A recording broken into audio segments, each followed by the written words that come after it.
Bom dia. É, eu vou perguntar então para vocês se vocês têm dúvidas sobre o material que foi apresentado aí na semana passada. Ele ainda não tá na chamada, né? Tá. Ele tinha conversado comigo durante a semana que não tinha compreendido direito o procedimento daquela tabela, o passo a passo da formação da tabela das características lá, né, do bocal. E ele me perguntou sobre o Mach em função de θ, se não seria, na verdade, Mach em função de ômega. Com esse problema, né? De expansão numa quina, tá? Então, inicialmente, o que que é o... Esse é o problema aqui, né? Você tem uma expansão. E aí ele pede para você solucionar essa expansão de um bocal com quatro características. É, então, o que você faz é o seguinte: bom, você sabe que, você é assumido que o escoamento sai paralelo ao eixo, né, do bocal. Ou seja, é, então você vai ter um leque de ondas de expansão, das quais você vai simplesmente usar quatro, sendo que a última tem que garantir que o teu escoamento vai estar paralelo, tá? Então, aqui o que que você sabe, né, sobre essa condição na saída? Você sabe que o número de Mach dela e sabe o θ. Se você sabe o número de Mach, você sabe aqui, né, aqui na linha de baixo, você sabe o número de Mach, você sabe o ômega. E você também sabe o θ, porque ele está paralelo. Então você sabe essas condições aqui, ômega e θ na saída. E você sabe que essa característica que passa aqui, ó, essa que chega nesse ponto 10, vai ser, ou seja, depois desse ponto 10 aqui, o escoamento tem que estar paralelo. Então, você vai saber, no caso, essa aqui é uma característica M+, θ mais ômega, e você vai saber o valor de θ mais ômega ao longo de toda essa característica. Então, o θ mais ômega vai ser igual para todos esses pontos. Na entrada, na isso. Aqui na entrada, aqui que eu chamo de ômega M0, ele começa com um número de Mach, vamos dizer. A gente vai ver depois, eu não tive tempo de falar sobre isso, mas a gente vai ver depois que talvez eu mostre para vocês num material suplementar, porque acho que a gente já mudou de assunto, mas em geral, na região da garganta, a linha de Mach ela é um pouco curva, se não é exatamente uma reta, tá? Isso a gente consegue obter através de analiticamente, através de uma expansão, uma, uma análise de pequena perturbação, tá? Eu vou mostrar isso para vocês. Tem um outro livro que eu uso também de referência, que eu posso passar esse material para vocês darem uma olhada. Mas então ele começa aqui assumindo que o Mach é um pouquinho maior do que 1,1, né? Então nessa condição aqui você também tem o número de Mach, que é 1,1, e você tem o θ, que também é zero, né? Então você sabe, nesse ponto 1 aqui, você sabe qual que é ou no ponto 0, você sabe qual que é no caso seria o θ menos ômega aqui, tá? Isso é conhecido também. É, então você sabe essa característica θ menos ômega que vai ser igual para o ponto 1 e para o ponto 0. Tá? Então a gente sabe os valores, as características ao longo do ponto. A característica, no caso. Desculpa. Isso. A característica. Peraí. Ah, sim, desculpa. Eu sei a característica M aqui, e eu sei a característica que, no caso, se eu sei o θ e o ômega aqui, eu também sei o θ menos ômega que vai passar por todos esses pontos aqui, que vai ser a característica M menos, certo? Então, pelo ponto 1, 2, 3 e 4, eu tenho essa característica θ menos ômega aqui. Então, isso já é um passo inicial que me permite começar a resolver o problema. Então, o que é mostrado aqui é simplesmente uma forma de você... O que você faz para cada ponto. Então, se você sabe qual que é a característica, o valor da invariante m+, e sabe o valor da invariante m-, nesse ponto, você consegue montar um sisteminha de equações e você vai ver que o θ4 vai ser i mais i menos sobre 2 e o ômega 4 vai ser i mais menos i menos sobre 2. Simplesmente somando e subtraindo essas duas equações. Quando você soma, o θ4 cancela, o ômega 4 cancela, e quando você subtrai, o θ4 cancela. Então, você consegue obter essas duas equações, os valores de θ4 e ômega 4 no ponto 4, que é esse aqui. Tá? E assim você procede para o resto dos pontos no problema. Então, aqui a gente começou... antes disso, você sabe esse valor aqui e você sabe esse valor aqui porque eles estão associados com a condição de entrada e saída do bocal. Tá? O I mais e o I menos dessa... Quer dizer, os I mais dessas duas características você conhece. Então, aí você tem o I1 mais, como eu acabei de falar, você tem esse I4 mais aqui, o último. Então, você quer 4 características, então você tem que dividir esses ΔIs de alguma forma. Aqui a divisão foi feita de forma uniforme em valor de característica. Então ele simplesmente dividiu pelo 3, porque você vai ter 1, 2, 3 intervalos entre elas. Né? São 4 características, mas são 3 intervalos. E esse ΔI mais deu 19,326. Tá? Então, a primeira é isso, mais 19,326 dá isso, mais 19,326 e assim por diante. Então, você tem o valor de mais dessas 4 características aqui. É conhecido. E vão ser iguais para todos os pontos pelos quais essas características passam. Então, como que a gente faz? Bom, o ponto 1 é esse aqui, certo? Esse ponto aqui. Então, você tem o valor de mais ali, você tem o valor de menos, porque ali você sabe o θ e o ômega, né? Então, você sabe o ômega, você sabe o θ. Uma vez que você achou o ômega, você acha o número de Mach.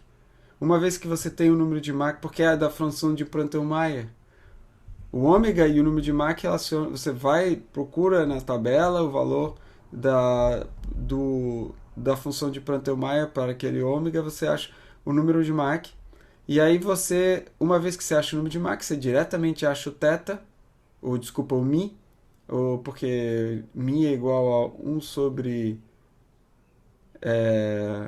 m, seno de μ é igual a 1 sobre m, e depois disso, bom, θ mais μ está ali, e θ menos μ, é só somar os valores, né?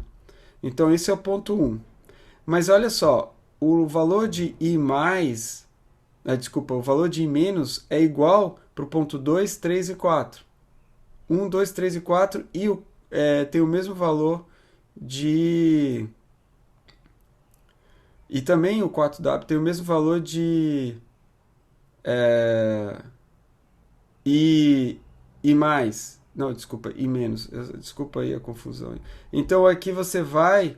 E você vê, olha, I menos eu posso botar o mesmo valor direto. Eu podia ter preenchido verticalmente esse valor aqui, ó, menos 1,44 para todos esses pontos, 1, 2, 3 e 4. Eu fui fazendo linha a linha, mas isso eu já sei daqui, ó. Eu já sei esses valores todos aqui. Bom, agora lembra, o ponto 2, eu sei o I mais do ponto 2, tá aqui, ó. É a característica 2 que passa ali, né?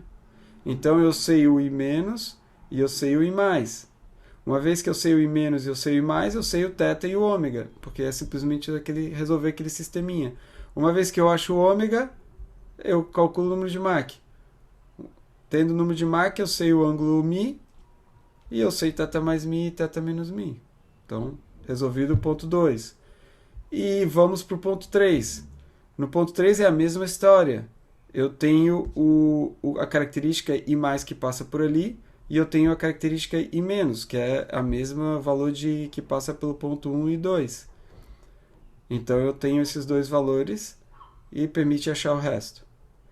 O ponto 4, aí é o que eu estava dizendo, né?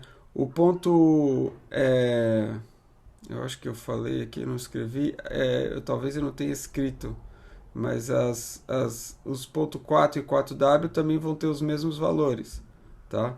Aí o ponto 5. O ponto 5, o que a gente sabe sobre o ponto 5? A gente sabe que o θ ali é igual a zero, porque ele está na linha de eixo de simetria. Então, direto, você pode escrever que no ponto 5 o θ é igual a zero. Você sabe o valor de I mais que passa por ali, porque é o mesmo valor que passa pelo ponto 2, né? Então é 20,76 o I mais ali. Então 20,76. Então você sabe... Ah, desculpa. I mais está aqui, 20,76.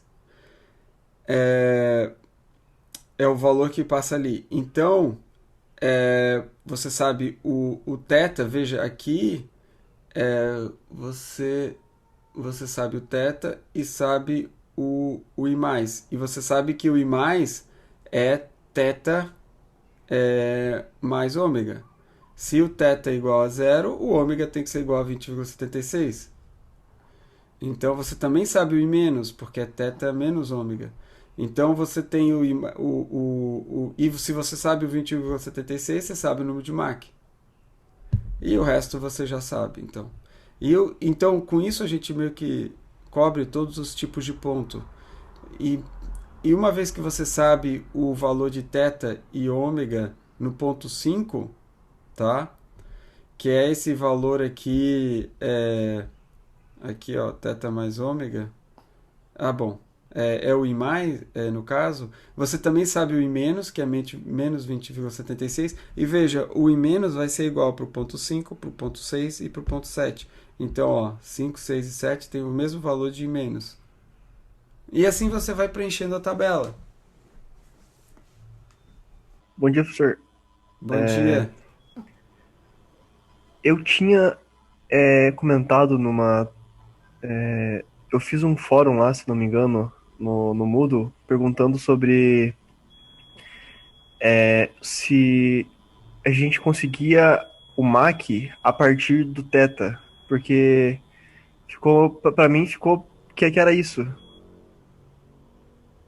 Eu acho que o Martin mencionou algo assim. Eu não sei se você conseguiu acompanhar. Na verdade, se eu falei isso, eu devo ter falado equivocadamente, porque na verdade você consegue o Mach, pelo menos nesse procedimento, a partir do ômega. Uma vez que você tem o ômega, você, através da função Prandtl-Meyer, acha o Mach. Mas o conjunto de dados, vamos dizer assim, permite com que você obtenha o número de Mach. Desculpa, você ia dizer? Mas uma dúvida com relação a para onde que as características elas se curvam. O que eu percebi é que elas sempre se curvam na direção do escoamento. Então, isso é uma dúvida que eu. Como é que eu sei aonde as características elas vão se curvar? Isso é uma coisa. Não, Pode. você vai determinar isso essencialmente de forma matemática, quando você resolver o problema em que as características se curvam, né?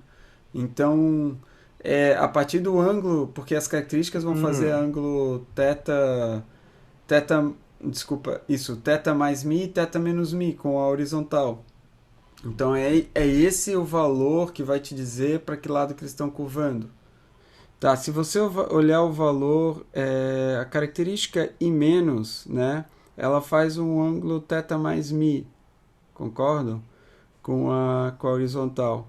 Então, se você olhar o valor do ponto, da característica que sai do ponto 1, a característica I menos, que sai do ponto, que passa pelos pontos 1, 2, 3, 4 e 4W lá.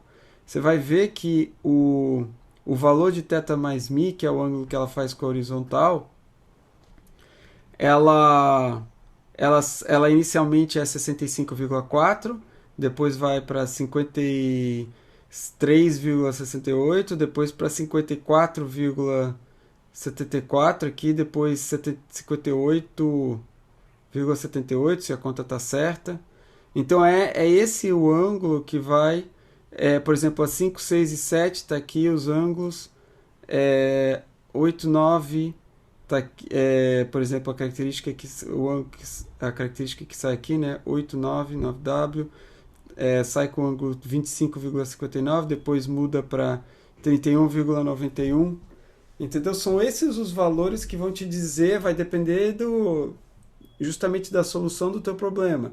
A forma como você representa eles não necessariamente vai estar perfeita, vai estar correta. Mas o que é importante é que depois você pode corrigir esses ângulos e fazer certinho, tá? Aqui é só um esquemático para você saber olhar para o problema e determinar essas informações sobre o que é constante ao longo de cada característica, ver quais os pontos pelos quais a característica passa. Esse desenho você não deve tomar como sendo o que... Se eu faço uma característica reta no desenho, não quer dizer que ela é de fato reta, ou um segmento de reta, depende.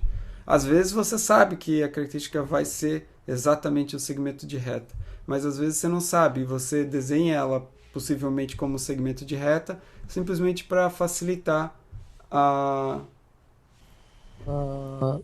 Seguindo o método das características ali para definição de um formato de bocal, como é que eu chego a um número de características suficiente para eu dizer como é o formato de um bocal? Boa Porque pergunta. eu tenho ali 4 características, né? E elas não são representativas para eu dizer, o bocal tem esse formato dado essas características, né? Seria um monte de segmento de reta, não ia ser um bocal muito bom. Você, por exemplo, esse ponto 4 e 4W estão na mesma... Você sabe qual que é a... aqui o que você sabe, por exemplo, entre esses dois pontos... uma coisa é você achar a malha de características. Outra coisa é você achar a posição delas, a posição dos pontos na malha geometricamente. Isso a gente viu como faz depois, né? Foi o próximo passo. Mas, por exemplo, entre esse ponto 4 e 4W, você sabe ali que elas estão ao longo dessa mesma característica M-, né? Essas duas aqui. Então, o valor de I- vai ser igual para esses dois pontos. E nesse caso, nessa região aqui também, o valor das propriedades do escoamento mesmo vai ser igual ao longo desses dois pontos. Então, o valor por exemplo, de Mach vai ser o mesmo, o valor de θ vai ser o mesmo. Então, a inclinação do escoamento nessa característica vai ser igual a esse ponto aqui. E aí, então você sabe a inclinação dessa parede aqui, porque a característica, o escoamento vai fazer um ângulo ali, que é o ângulo θ. Então, esse ângulo aqui, 28,99, é o mesmo ângulo dessa parede aqui. Aí você tem que localizar fisicamente onde está esse ponto. Tá? Agora, a forma como o número de características que você usar vai te dar uma definição melhor dessa geometria aqui. Se você usar poucas características, você vai ter alguns pontos aqui ao longo da superfície, mas você vai ter que ligar esses pontos de alguma forma, né? E então você vai ter é que nem qualquer método numérico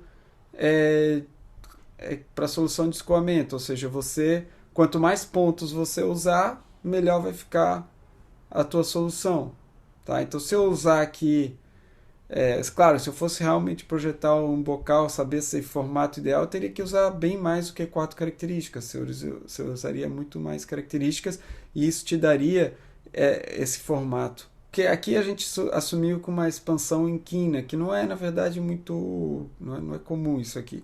Então, quando você. Existiam alguns procedimentos, assim, umas boas práticas para fazer essa expansão aqui inicial. E eu posso, nesse material que eu vou passar para vocês, isso está bem descrito. Então você assume uma forma aqui que vai te dar expansão, tá? E a partir dali, do final da expansão, é que você vai usar o método das características para fazer o resto do bocal. Basicamente, o resto, o que você vai projetar o bocal é para, uma vez que você expandiu o escoamento, o bocal vai servir para alinhar o escoamento na direção que você está procurando, na direção do contrário, no eixo, por exemplo, do bocal. Porque, claro, você não necessariamente precisa fazer isso, mas se isso não acontecer, você vai ter algumas perdas chamadas por divergência, né? Porque o escoamento está abrindo e aí você perde um pouco, você está direcionando parte da quantidade de movimento na direção perpendicular à direção em que você quer se deslocar. Pessoal, vocês entenderam essa parte geométrica de localização dos pontos?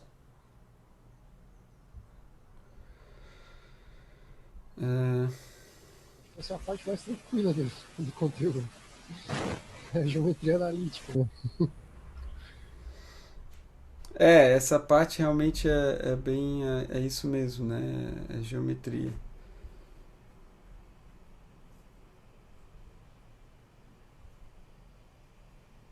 A única questão aqui, por exemplo, é usar esses ângulos adequadamente. Por exemplo, aqui, eu tenho enfatizado isso, né? A gente sabe que a característica, essa aqui seria uma M+, ela faz um ângulo θ menos μ com a horizontal, né? Que é um ângulo negativo. Por isso que eu escrevo μ menos θ aqui, que é para dar o ângulo positivo, porque na hora de escrever essas equações, você está assumindo essas relações geométricas, os ângulos sempre são positivos, não interessa se eu estou medindo na direção no sentido horário ou no sentido anti-horário, para essas relações geométricas.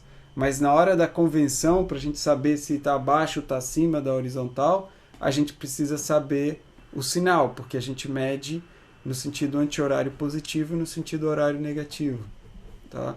Isso é por isso que eu coloco aqui μ menos θ em vez de θ menos μ. Depois eu falei sobre diferentes condições de contorno, né? Vocês estão vendo alguma coisa ou não? Sim. Vocês estão vendo esse método das características aqui, condições de fronteira. Tá. Uhum. Tá. Então essa aqui também, isso é importante, que você pode ter... Você pode ter... aqui era por uma condição de pressão conhecida, e você também pode ter, nesse método, como a gente está falando de escoamentos invícidos, a gente pode ter o que chamamos de linha de contato, ou seja, é uma linha na qual a pressão dos dois lados é a mesma, mas a velocidade pode ser diferente, porque você não tem viscosidade, então fisicamente você admite duas velocidades de magnitude diferente, mas eles têm que ter a mesma direção. Né? Você não pode ter as velocidades se cruzando, mas eles podem ter a mesma direção. Então, nesse caso, você tem que conciliar isso, né? Aí você usa as características de então, basicamente, se determina essa reflexão, vamos dizer assim, das características que incidem ali nessa linha de contato. E a reflexão ali velocidade eu interpreto como se fosse uma parede, e aí ocorre uma reflexão tipo lei de Snell, assim? Não é lei de Snell, né? A gente não usa esse resultado, né? Mas o que acontece aqui é que você sabe que a pressão nesse ponto é mesmo nos dois lados, né? A pressão nessa região e nessa região aqui, porque se a linha é reta, a pressão tem que ser igual. Se você tivesse uma linha curva, aí a pressão podia ser diferente, mas o fato da linha ser reta implica que a pressão é a mesma de um lado e do outro. Então você sabe que o ângulo por essa condição, né, que o θ1 tem que ser igual ou seja, o θ nessa região 1 tem que ser igual ao θ na região 2, tá? Então você sabe as propriedades da característica que está chegando. Você tem uma característica que está chegando aqui na região, nesse ponto, e você sabe qual é o valor. É uma característica M1 mais, é uma característica mais. Você sabe, portanto, o valor da invariante dela. É assumido que você saiba isso, né? Porque você tem algum ponto aqui onde isso é conhecido e a característica chega nesse ponto de interesse aqui, então você sabe que o θ mais o ômega dela. E esse ômega é o ômega 1 mais, que também é uma função da pressão, porque lembra, a pressão, ela de uma certa forma é função do número de Mach, e então, portanto, o ômega 1 também vai ser de uma certa forma função da pressão. E o M2 menos, que é uma característica menos, você sabe o θ menos ômega 2. Aqui o θ é igual entre os dois, né? O mesmo θ. Então, se você pega essas duas e subtrai, você vai cancelar os θs e você vai ficar com ômega 1 mais ômega 2 menos.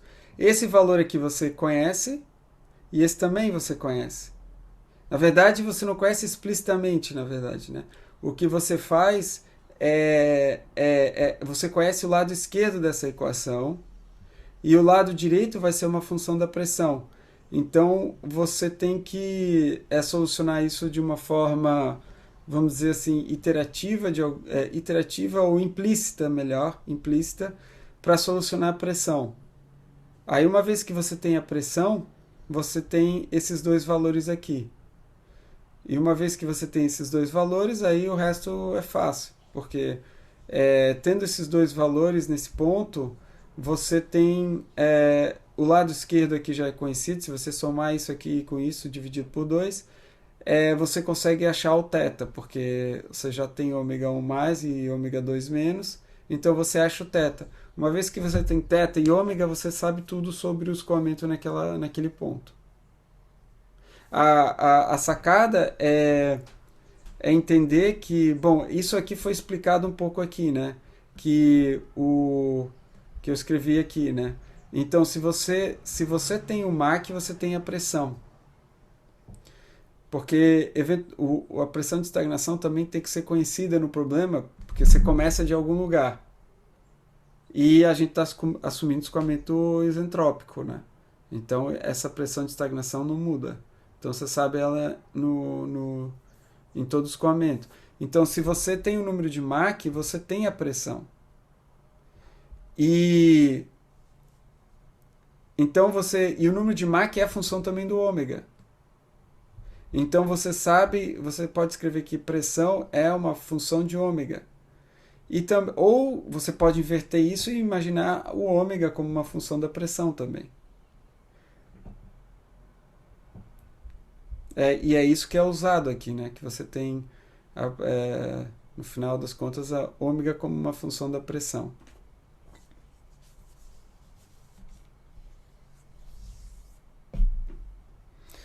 Então essa era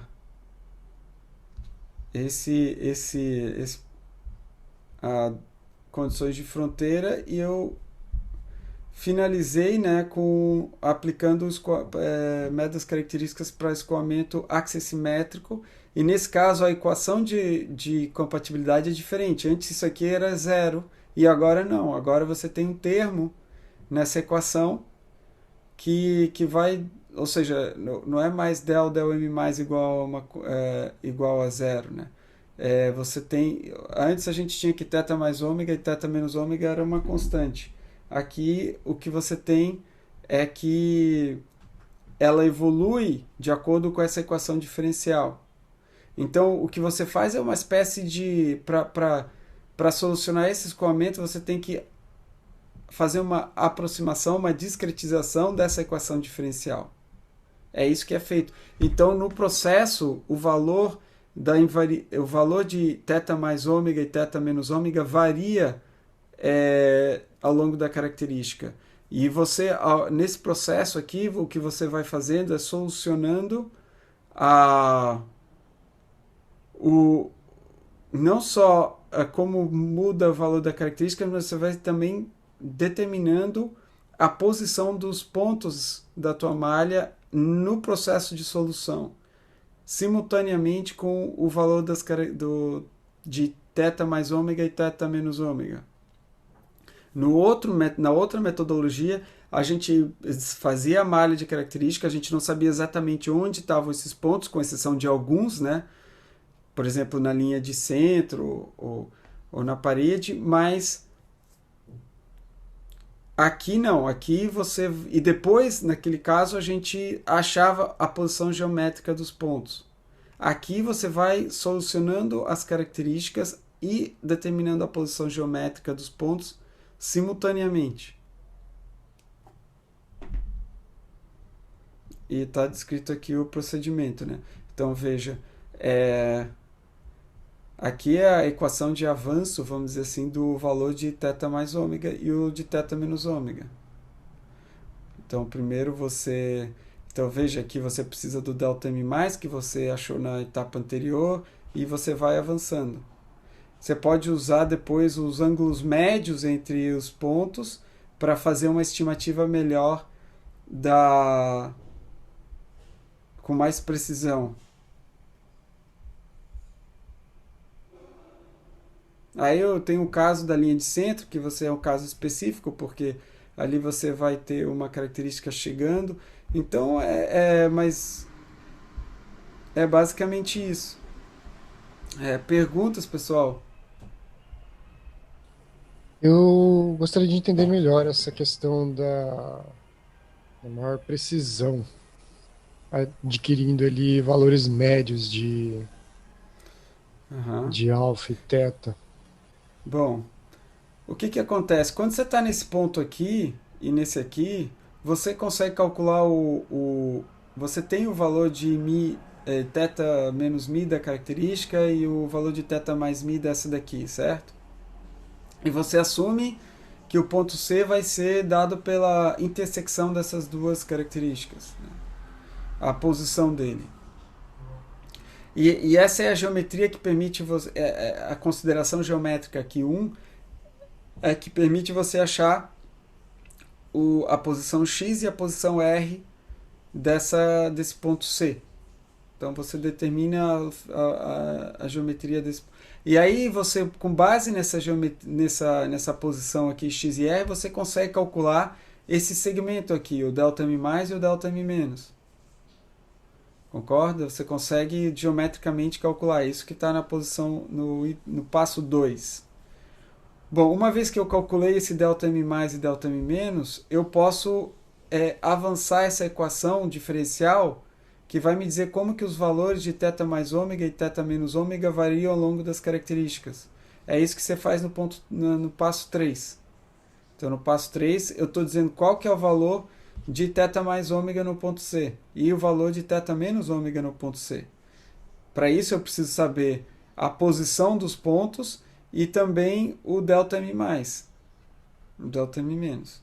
Então, agora eu tenho θ mais ômega e θ menos ômega no ponto C, e eu também sei qual que é a posição geométrica desse ponto, porque isso foi determinado já no passo 1, basicamente. Então, beleza. Agora, então o passo 4, se eu sei θ mais ômega e θ menos ômega, eu sei as propriedades do escoamento, eu sei o número de Mach, eu sei o ângulo de Mach. Tá? Então já tenho tudo determinado. Só que agora, para eu determinar esse ponto aqui, eu usei o valor da característica, eu assumi que as duas características eram dois segmentos de reta, né? E eu usei a inclinação dela nesse ponto aqui, tá? E nesse ponto aqui. Mas agora eu tenho agora os valores aqui nesse ponto C também. Então a ideia de aumentar a precisão do método é, em vez de você usar o valor, porque a característica vai sair desse ponto, vai chegar nesse ponto aqui. E ela pode mudar a inclinação ao longo dessa trajetória, não é bem trajetória, né? Mas ao longo dessa distância que ela pode mudar a inclinação, ela vai mudar a inclinação. Então, em vez de a consideração que se faz para aumentar a precisão é usar o valor médio da inclinação que você já tinha aqui e que você calculou aqui. Porque você calculou tudo no ponto C. Então você tem o valor de θ menos μ, por exemplo, nesse ponto C. Então usa o valor médio entre esses dois pontos, tanto para esse ângulo alfa quanto para esse ângulo beta. E aí depois você volta para essa posição aqui e acha uma nova posição C. Porque veja, isso vai depender do vai depender do ângulo alfa, né, médio. Você está usando agora um ângulo alfa médio. Entendeu? E aí você vai achar uma nova posição para esse ponto C. Você vai achar um novo ΔM, você vai achar um novo θω. Tudo vai ser novo, tudo vai ser atualizado. E aí você vai voltar, você pode voltar a iterar novamente até que a variação basicamente desse ponto não muda mais, ou seja, o ponto fica no mesmo. Claro, você tem uma certa precisão que você quer e o ponto de uma iteração para outra ele praticamente não mudou, então você para. Você pode fazer isso de forma fixa, determinar o número de iterações que você quer. Eu quero fazer só 2 iterações, a primeira e a segunda, e deu. Ou você pode escrever um algoritmo que faça mais iterações e só pare quando você não tiver mais uma variação para 3 dígitos, né, significativos ou alguma coisa assim. Você que decide. E aí você continua para o próximo ponto. Mas aí então eu vou ter diferentes pontos Cs conforme eu vou iterando e aumentando essa precisão, o quanto que eu queira, na verdade, né? Na verdade, você está atualizando a posição do teu ponto C. Na primeira iteração, você tinha um ponto C, achou uma posição para ele. Na segunda iteração, você está atualizando o valor da posição. Você está dizendo, não era bem aquela anterior, agora melhorou. Você está adicionando precisão na localização desse ponto. É um processo iterativo. Então você está atualizando o valor da posição de C e também das propriedades do escoamento naquele ponto. Certo. Eu necessariamente tenho que resolver ponto a ponto. Eu não posso fazer uma varredura dos pontos e depois fazer uma outra varredura. Não, você tem que resolver. Você tem que resolver ponto a ponto. Por quê? Porque o valor das características vai mudando ao longo o valor do ângulo θ mais ômega e θ menos ômega vai mudando ao longo das características. Agora você tem uma equação diferencial e essa mudança desses valores vai depender do ΔM mais e do ΔM menos. E isso aqui depende da posição do ponto, que é uma distância, né? ΔM mais aqui é uma distância. Então, se esse ponto estiver um pouco mais em cima, o ΔM mais vai ser diferente, o ΔM menos vai ser diferente, perceba. Se eu mexer esse ponto aqui, para lá e para cá, os ΔMs vão mexer também. Então, por isso que você não consegue fazer essa varredura que nem você faz na região, no caso 2D. O caso 2D, você tem que o θ mais ômega é constante. Aqui não. E o θ menos ômega é constante. Aqui não. Ele vai evoluir de acordo com essa equação diferencial aqui.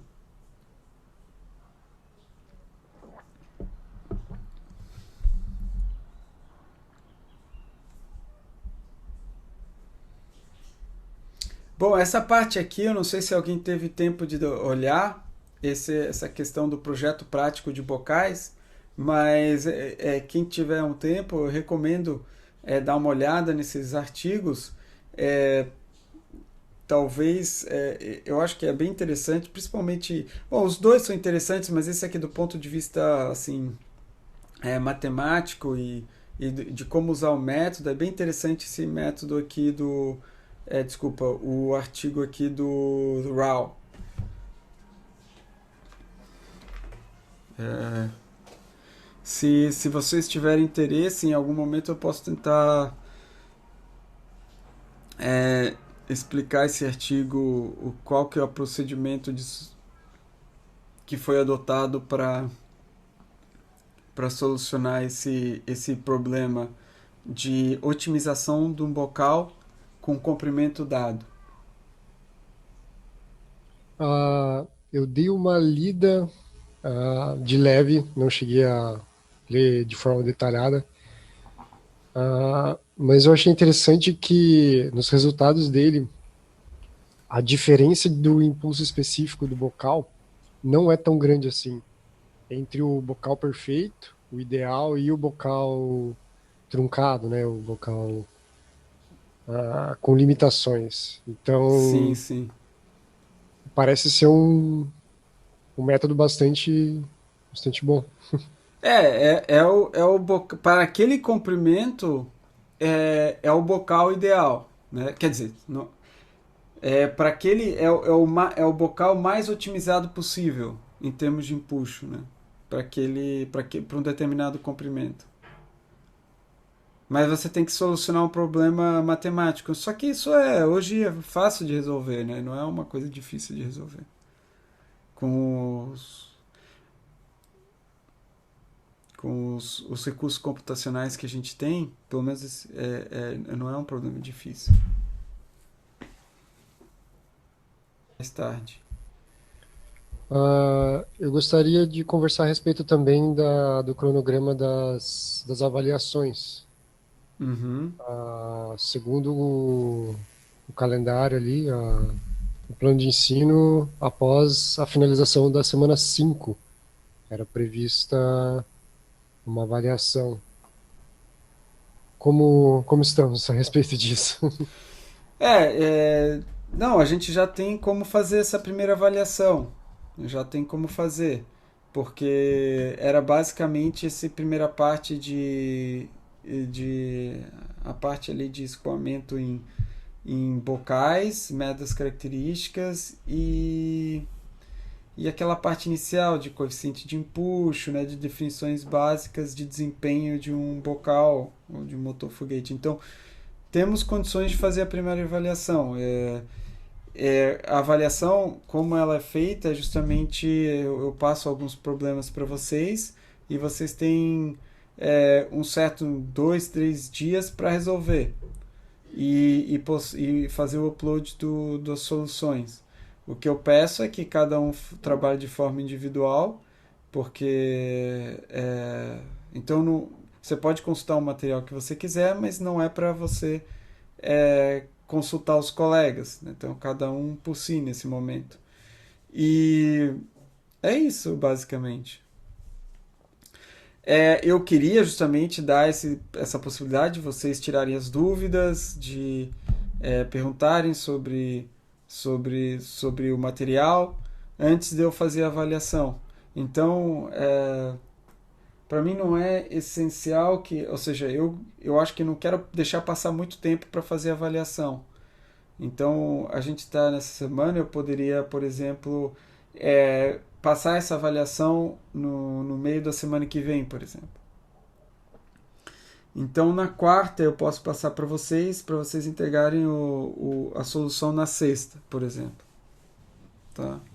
Mas eu vou fazer um encontro síncrono na quarta, de toda forma, porque eu só quero passar a avaliação para vocês depois do nosso encontro síncrono sobre a matéria da quarta. Porque se eu faço antes, ninguém vai fazer, vocês acabam priorizando isso e não vão ver o material da quarta que eu quero que vocês vejam, que eu postei lá essa semana. Mas já tentei revisar, né? Eu sei que essa questão de fazer prova em casa, às vezes dá uma certa comodidade, você fica meio, pelo fato de você poder acessar o material, você fica meio tranquilo, mas é